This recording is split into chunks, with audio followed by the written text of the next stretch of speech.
Voilà, alors aujourd'hui je vous amène à la ferme pour aller chercher du lait de vache.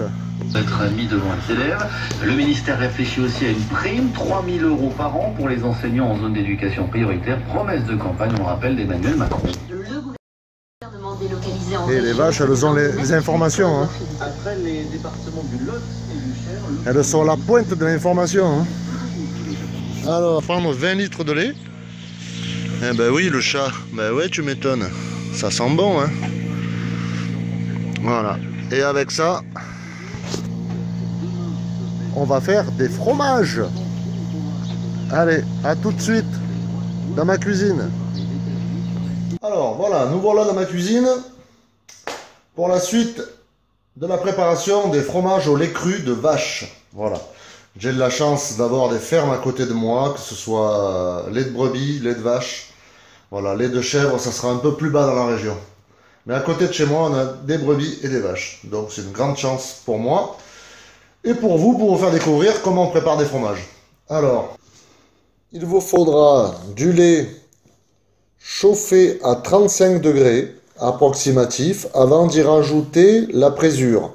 Pour ma part, mon lait est déjà chaud car il arrive de la ferme, donc de la traite. Mais si vous obtenez du lait froid à 5 degrés comme vous pouvez l'avoir souvent en ferme car ils le refroidissent à la sortie de la vache directement et ça part directement dans les cuves réfrigérées, frigorifiées. Et donc il vous faudra donc le chauffer jusqu'à 35 degrés approximatif avant d'y rajouter la présure. Allez, à 0,4 degrés près, on est bon. Donc ça fait même pas un demi-degré. Donc je vais commencer à mettre la présure. Alors on a l'équivalent ici de 4 cuillères à café de présure. Voilà, qu'on va rajouter directement dans le lait. Voilà.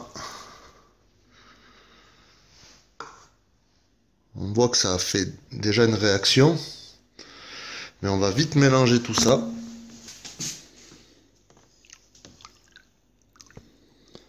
Aux 20 litres de lait.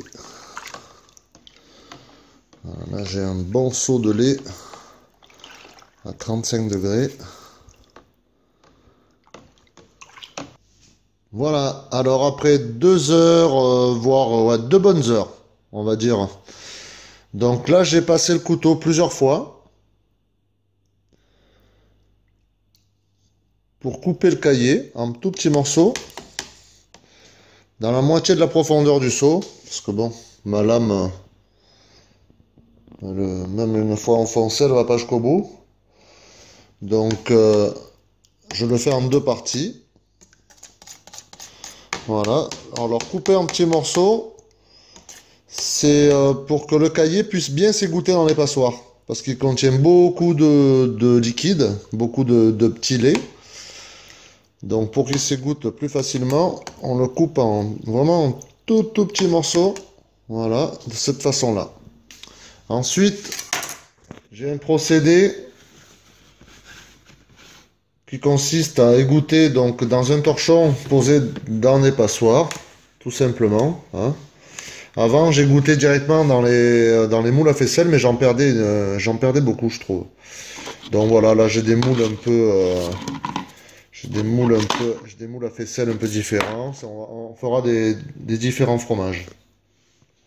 Alors ce que je compte faire, c'est moitié lait cru, comme il est là. Je le passe tel quel. Et l'autre moitié du seau, je le ferai chauffer pour faire une tome, on va dire, mi-cuite. Voilà, parce que je vais le monter jusqu'à 45 degrés. Allez, à tout de suite.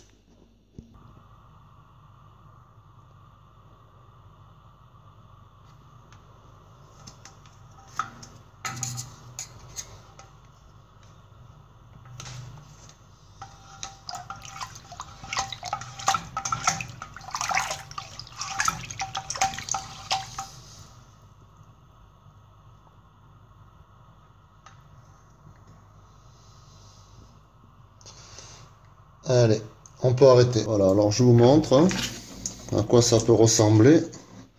Bon là, on a approché quand même les 50 degrés. On était à 48 degrés. cahier est vachement coagulé. On va faire un essai comme ça. Moi je pense que ça sera pas mal. Et là je le mets directement dans les moules, hein, dans les faisselles. Parce que là vous voyez il n'y a que de l'eau qui sort. Hein.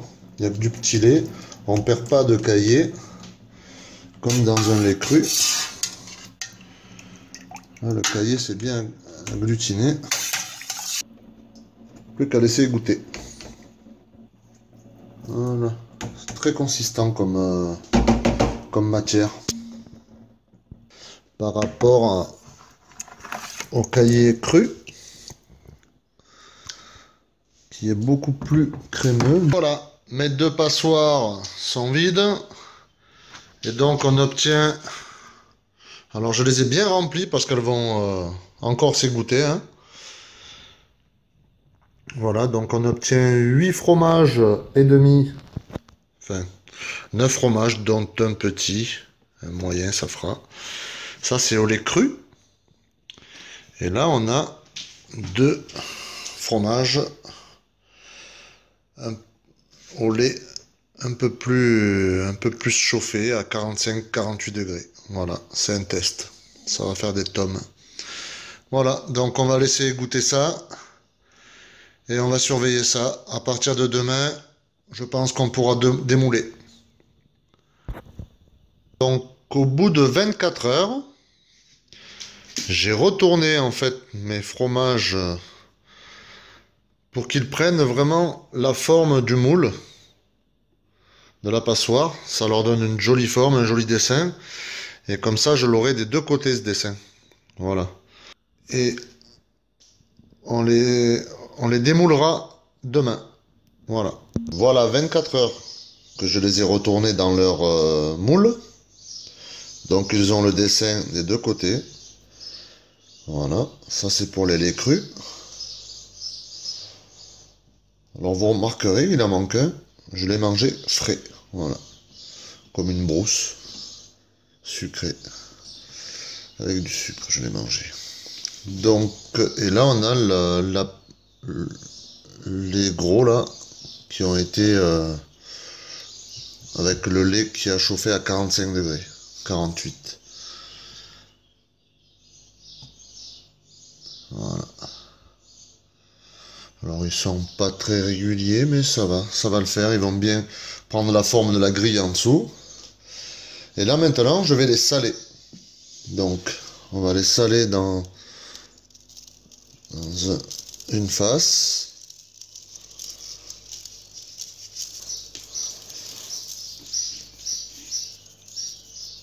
Et c'est sur les petites gouttelettes qu'il y aura sur le sel qui va se former ce qu'on appelle la fleur.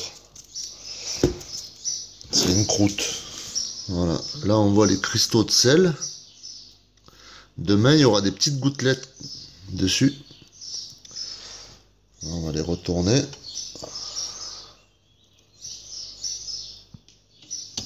Et je vais saler de l'autre côté. Donc, ça fait un jour que je les ai salés. Là, maintenant, je vais les retourner.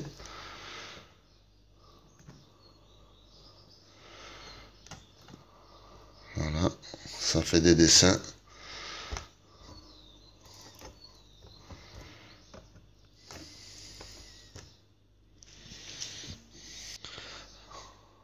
Et on va encore laisser encore 24 heures comme ça. Voilà. Et maintenant, on peut les mettre. Moi, je les mets dans un bac un gros bac en plastique alimentaire. Sur un set de table en bambou. Alors là, on peut observer qu'il y a du moisi ici, là.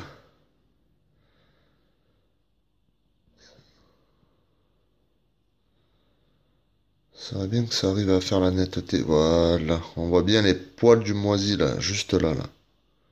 Mais ça, c'est la fleur qui commence à se former.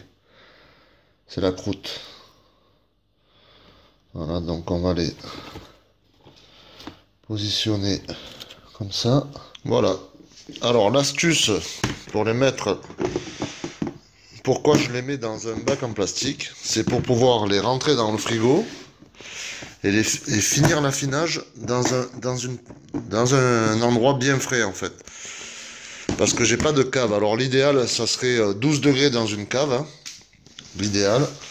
Mais là, du coup, je les mets dans ces bacs-là et je les cale au frigo. Bon, ben, le frigo, il sera à 5 degrés. Et ben, ça prendra plus de temps d'affinage. Mais ça marche quand même.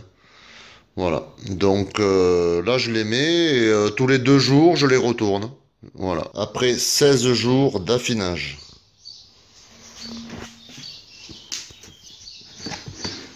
Là, on voit bien la fleur qui s'est créée là. Blanchâtre, un peu de moisi là. Voilà, c'est du moisi naturel là, qui forme la peau du fromage. Aujourd'hui, je vais goûter celui-là. Voilà, parce que c'est un petit. Et il m'a l'air assez ferme pour que je puisse goûter. Les autres un peu plus gros, je pense que je peux les laisser encore une semaine. 3 semaines d'affinage. Alors, cette fois, je pense qu'ils sont réussis. Ils sont affinés à point.